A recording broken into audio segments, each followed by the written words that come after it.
The wind swept dust across the ruins of Carthuan, whistling through shattered columns that once held banners of conquest. Crumbled fortresses stretched for miles, their blackened stones a testament to a war that ended not with glory but with silence. Among the debris walked Kaler, last king of the Veldrak dominion, stripped of crown and command. His armor, once polished to a shine feared across systems, was now dull and dented. Each step echoed against emptiness. He carried no weapon. The council had left him nothing but a slow, humiliating death. For weeks he had wandered the ruins of his capital, drinking from stagnant pools, scavenging what little the carrion beasts left untouched. His frame, though weakened, still bore the breadth of a warrior bred in fire. His eyes burned with memory, but that fire was caged by despair. No armies would answer his call. No kin would lift him from the dust. The galaxy had decreed it, Kaler would die forgotten. He knelt beside a broken spear, fingers brushing the shaft. He remembered the last time he held one, standing against 5 fleets, roaring defiance even as his dominion fell. He had expected death in battle, not exile in disgrace. To be left alive is a cruelty worse than execution, he thought. The ground shook. At first he dismissed it as tremors, until he looked skyward. A ship descended through the dust clouds, engines burning bright against the gloom. Its hull was sleek, angular, no Dominion design, nor any vessel of the coalitions that defeated him. The symbol on its flanks was unknown to him, a blue and white crest, a globe encircled by stars. Kaler rose, wary. "What scavenger dares land here?" he muttered. The ship settled on fractured stone, its landing struts hissing. A ramp extended. Soldiers in dark armor emerged, rifles slung but not aimed. At their head walked a man with cropped black hair, his posture steady and unflinching. His uniform bore the same crest as the ship. Kaler straightened, voice low but cutting. "State your allegiance, intruders. Have you come to mock a fallen king?" The man stopped 10 paces away. His voice carried authority, though not arrogance. "I am Captain Elias Veyer, of the Terran Stellar Service. We come from Earth." "Earth?" Kaler repeated, unfamiliar with the name. "One of the new species the Council tolerates. What business brings you to this graveyard? To scavenge my corpse before I draw my last breath?" Elias did not flinch. "We came to bring you out of here. To let you live." Kaler's laugh was harsh. "Live? You think existence in chains is life? The Council decreed my exile. You defy them?" "We do," Elias answered without hesitation. Kaler studied him. The human's eyes held no fear, only conviction. It puzzled him. "Do you understand what you risk? The Council does not forgive disobedience. Your people will suffer." Elias stepped closer. "Perhaps. But humans don't leave warriors to die in the dirt, even when they were enemies. That isn't who we are." The words struck Kaler like a blade finding an old scar. "Enemies," he repeated. "Do you expect gratitude for insulting me as you drag me from my own ashes?" "No," Elias said. "I expect you to decide whether you want to die here, forgotten, or walk again with dignity." Silence lingered. The soldiers behind Elias watched uneasily, fingers tense on their rifles. Kaler's pride screamed to spit at the offer, to reject charity from a species barely known. Yet something in Elias's tone held weight, not pity, but respect. Before Kaler could answer, the crackle of a comms device interrupted. A voice, sharp and alien, echoed through the ruined courtyard. "Human vessel Resolute, this is the envoy of the ZYR Coalition. You have violated Council decree. Remove yourselves at once, or face consequences." Elias touched the device on his wrist, answering calmly. "This is Captain Veyer. We are conducting a rescue mission. If the Council has objections, they can voice them in chambers, not through threats." The envoy's tone hardened. "You shelter a war criminal. If you defy us, Earth will pay the price. Withdraw now." Kaler barked a bitter laugh. "There. You see? Your honor will cost your species blood." Elias turned to him. "If standing for dignity brings war, so be it. We've fought against worse odds before. Kalen narrowed his eyes. Why? What madness drives your kind to risk destruction for me? Elias met his gaze squarely. Because mercy is strength. Abandoning you would make us weak. The words hung in the air, heavier than any weapon. Kaler, for the first time since his exile, felt something stir in his chest. Not gratitude, he was not ready for that, but recognition. These humans were different from the rest. The soldiers moved forward, offering him support. Kaler stiffened. I walk on my own. His steps were slow but deliberate as he followed Elias up the ramp. Inside, the human ship thrummed with power, alive with voices and motion. Kaler felt alien eyes on him, some curious, others wary. He ignored them, choosing instead to watch Elias. The captain stood at the command dais, issuing orders with sharp precision. His crew obeyed without hesitation, loyalty evident in their every movement. The comms flared again. Captain Veyer, this is your final warning. Leave Carthuan and abandon the exile, or Earth will face the wrath of the Council. Elias gave a thin smile. Transmit this reply. Humanity doesn't abandon those left to die. Not today. Not ever. Kayla sank into a seat, weary but alert. For the first time since exile, he did not feel like a ghost. He looked at the human captain and muttered, almost to himself. Perhaps your people are mad. But madness may be the only honor left in this galaxy. The ship's engines roared, lifting them from the ruins. As Carthuan dwindled beneath the clouds, Kaler cast one last look at the world that had been his throne. He felt no grief, only a strange anticipation. The envoy's threats echoed across the comms, but Elias ignored them, his voice steady as steel. Set course for Earth. Kaler closed his eyes. Abandoned by all, he had expected death. Instead, it was humans, unknown, untested, defiant, who refused to let him perish. And for the first time in years, the warrior king wondered if destiny had not finished with him after all. The Resolute cut through space on silent thrusters, leaving Carthuan's dying world behind. In its medbay, Kayla sat upright, refusing aid though his body cried out for rest. Wounds bound in white bandages marked the toll of exile, but his posture remained regal. He had endured worse and survived. What unsettled him was not pain, but the humans themselves, their unshakable resolve to pull him from the ashes against the will of the galaxy. Elias entered, dismissing the attending crew with a nod. He leaned on the console opposite Kaler. How do you feel? Kaler smirked. Like a beast caged in a ship too small for my shadow. Your medics fuss like priests over a corpse. You'll live, Elias said evenly. That was the point. Kaler studied him. Still you evade my question, why risk your species for me? My name is a curse across half the stars. Elias met his gaze. Because you're a warrior, not carrion. We honor that, even if no one else does. Kaler's jaw tightened. Honor. A word bled dry in these halls of politics. You wield it as if it still means something. It does to us, Elias said simply. The ship hummed as it dropped from faster-than-light near the Galactic Council's station, a construct of glass and metal suspended in the void like a jewel, though Kayla saw only a cage disguised as majesty.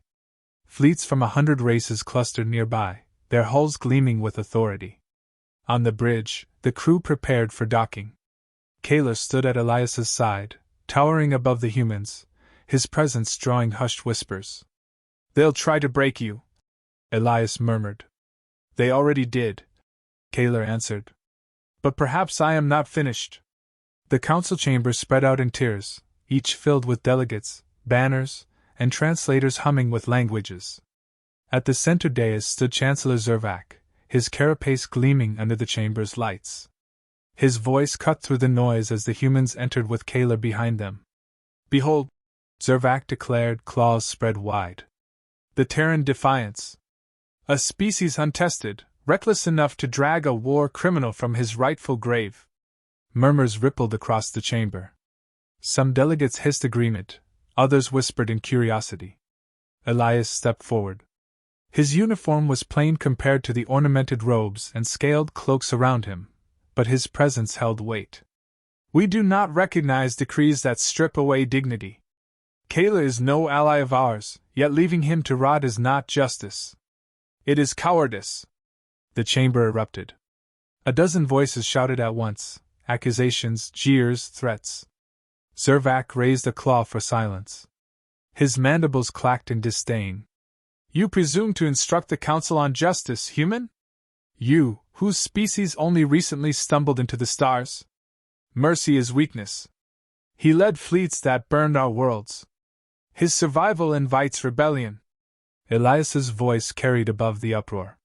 Your fleets already crushed his empire. Your armies scattered his people. What threat does a dying man pose? We acted not for power, but for principle. If that unsettles you, perhaps you fear what it reveals. Kayla watched from behind, his chest tightening. These words, sharpened like blades, stirred memories of halls where his own people once spoke of honor. He had thought that fire long dead.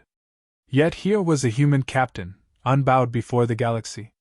Zervac slammed a fist against the dais. Then hear this, the council will not tolerate your defiance. Sanctions shall fall upon Earth. Trade revoked, borders closed. If you persist, war will follow. A vote commenced. Lights across the chamber lit in red, one after another. Only a few scattered blues flickered in humanity's favor. The decision was clear, sanctions enacted, expulsion threatened. Elias stood unflinching. So be it. Earth will endure, as we always have. Kayla stepped forward for the first time, his voice like rolling thunder. You fear me still, even broken and bound. That is why you hide behind decrees. But know this, abandonment forged my rage. Humanity has shown me more honor in days than this council has in decades. The chamber fell into shocked silence. Delegates shifted uneasily, unsure whether to dismiss his words or heed them. Zervac sneered. Do not mistake pity for respect, Kayla. Humanity has merely ensured their own ruin. Guards approached, but Elias raised a hand. Touch him, and you'll answer to us. The humans at his back moved subtly, hands near their sidearms. The tension spread like fire through dry brush.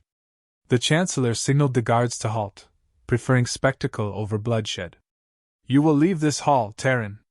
And pray your world survives your arrogance.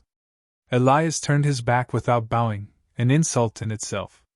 Kayla followed, head high. For the first time since his exile, he felt not like a relic but a warrior again. Later, aboard the Resolute, Kayla sat in Elias's quarters. He turned a goblet of water in his hands, the closest thing to wine he had tasted in years. You speak as if your words were weapons, Kayla said. They are, Elias replied. Sometimes sharper than steel. Kayla considered him. Perhaps your kind holds the fire my own lost. My people abandoned me to save themselves. You risked destruction for a stranger. That is strength I cannot ignore. Elias leaned forward. Then stand with us. Help us weather what's coming. Kayla's eyes narrowed. Do you ask alliance or loyalty? Neither, Elias said. I ask for truth. You know war better than anyone. If the council strikes us, we'll need more than courage. We'll need a warrior who understands the enemy. Kayla set the goblet down, silent for a long moment. Once I led legions that shook the stars. Now I am one man. But perhaps one man, with the right allies, can ignite a blaze. Before Elias could respond, alarms blared across the ship. The comms officer shouted. Captain, urgent transmission. Attempted strike on the docking ring, explosives planted. Target appeared to be Kayla. Elias's jaw tightened. Zervac's hand? Kayla rose, fury rekindled. So they would finish what exile could not. Let them try. I am done waiting to die. Elias met his gaze. Then we fight together. Kayla gave a sharp nod. Together. The ship pulled free of the council station, engines burning hot. Behind them, tension spread across the galaxy. War loomed, but for the first time since exile, Kayla welcomed it. The Resolute entered Earth's orbit under the shadow of gathering fleets. Alarms echoed through human colonies as intelligence confirmed what Elias had feared: alien warships massed on the borders, ready to punish Earth for its defiance. The Council had chosen confrontation. Kayla stood at the viewport, eyes fixed on the blue planet below. He had seen countless worlds, most conquered or ruined by his armies, but Earth carried something different, alive with defiance, restless even in peace. He turned to Elias. "They come for you now. Do your people understand the storm you've provoked?" Elias straightened. "We've lived through storms before. We don't bow." Kayla studied him. The fire in the captain's voice reminded him of the days when his own throne had been unshaken. A flicker of pride stirred within him. In the War Council chamber aboard the orbital defense ring, human commanders filled the table. Holographic projectors cast shifting displays of alien fleet formations pressing in on Sol's border systems. Faces were grim, but none showed fear. Admiral Reeves, broad-shouldered with silver hair, addressed the room. "The Council thinks we'll break under pressure. They forget, we've never fought for their approval. We fight for survival." His gaze flicked toward Kayla. "And we have an advantage they didn't expect." All eyes shifted to the exiled king. Kayla's presence filled the chamber without effort. His voice carried weight sharpened by years of command. "Their strategy is predictable. They'll send probing strikes, test your defenses, then commit their heavy carriers in a decisive push. If you hold the line long enough, their unity will fracture. They trust fear to bind them, not loyalty. Exploit that." Some officers shifted uneasily at taking advice from a former enemy, but Elias cut through the doubt. "You heard him. We fight not just with weapons, but with resolve. Kayla's knowledge gives us the edge we need." Kayla leaned forward. "If you trust me, then I give you my oath. Humanity lifted me from the grave when all others spat on my name. For that I fight beside you. Let the galaxy see that the warrior king still stands." The room fell silent, then Reeves gave a curt nod. "Then let's prepare to show them what Earth can do." The first assault came within days. Coalition ships poured into the system, sleek and bristling with weapons. Human orbital defenses lit the void with fire, intercepting waves of missiles, but the sheer numbers threatened to overwhelm. On the bridge of the Resolute, chaos unfolded in ordered precision. Elias barked commands, his crew responding with flawless coordination. Kayla stood at his side, his deep voice cutting through the din. "Don't chase their skirmishers," Kayla warned. "They're baiting you into thinning your line. Hold formation. Force them to commit." "Confirmed," Elias replied, adjusting orders. Human squadrons tightened ranks, resisting the temptation to pursue. Moments later, enemy carriers revealed themselves, moving to exploit what they assumed was hesitation. Kayla's eyes gleamed. "Now strike. Flank with everything you have. Break their spear before it thrusts." Elias relayed the command. Human frigates surged from hiding positions, guns blazing into the carrier's exposed sides. Explosions rippled across the void, shockwaves scattering alien formations. Cheers erupted across comms, but Kayla's tone remained hard. "Do not celebrate yet. This was only their first hand. Ours turned to a grinding battle. Hulls cracked, debris drifted like metal corpses, but Earth's defenders held." Kayla moved among stations, offering sharp corrections, his instincts honed by centuries of war.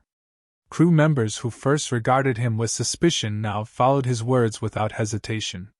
At the height of combat, a massive flagship pushed through the fray, its size dwarfing human cruisers. Kayla's eyes narrowed. "That ship is the Coalition's pride. Break it, and you break their will." Elias clenched his jaw. "How?" Kayla's answer was simple. "I board it." Elias turned sharply. "You won't survive alone." Kayla's grin was grim. "I don't plan to survive. I plan to win." Elias studied him for a heartbeat, then gave a slow nod. "Then you won't go alone." In armored drop shuttles, Kayla and a squad of human marines launched across the void. Enemy fire streaked past, but Kayla's presence steeled the soldiers. He moved like a titan among them, even weakened by exile, his will unbroken. The shuttle slammed into the flagship's hull, breaching with a blast. Marines poured through, guns cutting down defenders. Kayla surged ahead, wielding a captured blade with brutal precision. Through corridors thick with smoke and resistance, he carved a path to the command bridge. Alien officers fought desperately, but Kayla's fury was unstoppable. At last, he faced the flagship's commander, a towering reptilian general armored in obsidian plates. "You should have rotted in exile," the general hissed. Kayla raised his blade. "And yet I rise again." The duel shook the chamber. Sparks flew as steel clashed with plasma-edged halberd. Kayla's body ached, but each strike drew from the fire humans had rekindled within him. At last, he drove his blade through the general's chest, lifting his enemy before casting him aside. He turned to the stunned defenders. "Your leader falls. Flee or follow him into dust." They broke, retreating in panic. On the Resolute, Elias watched as the flagship's systems failed, flames spilling across its hull. Cheers roared through every human channel. The coalition ships faltered, their formation collapsing.